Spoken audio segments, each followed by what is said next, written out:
Инженерная 37. На этом доме в Рыбинске, можно сказать, отрабатывались новые подходы в капитальном ремонте жилого фонда. Не только этот дом не просто интересен, а они проблемные, все эти старые двухэтажные дома, и особенно вот такие комплексные дома, как Перебор, комплексные районы, как Переборы, как Северный, как Копаево.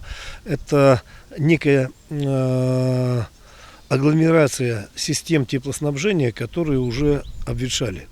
Кровля и фасады – такие объемы работ в основном охватывала программа фонда капремонта в прошлые годы. До коммуникации дело доходило в единичных случаях, а в этом году в Рыбинске решились взяться за стопроцентную замену внутренних сетей дома, отрабатывая методику на будущее. Если старые взять системы теплоснабжения вот в этих домах, срезать там любые трубы, они все закольцованы.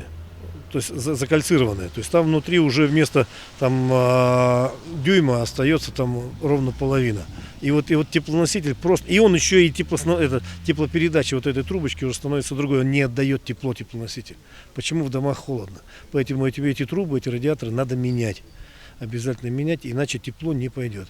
Подумаешь, достижения. Наверняка пробурчат скептики или те, кого в интернете называют диванными экспертами. Но на самом деле это событие не рядовое. Речь идет о нормативном потреблении тепла в жилом фонде, о плате за самую расходную статью в коммунальных квитанциях. По нормативу до сих пор платят жители значительной части населения Рыбинска. И эти нормативы собираются пересматривать в сторону увеличения. Вот тут и возникает интерес. Платить-то хочется все же за тепло реальное, а не условное. Мы прошли по ремонту всех радиаторов, стояков, которые касаются общего имущества дома.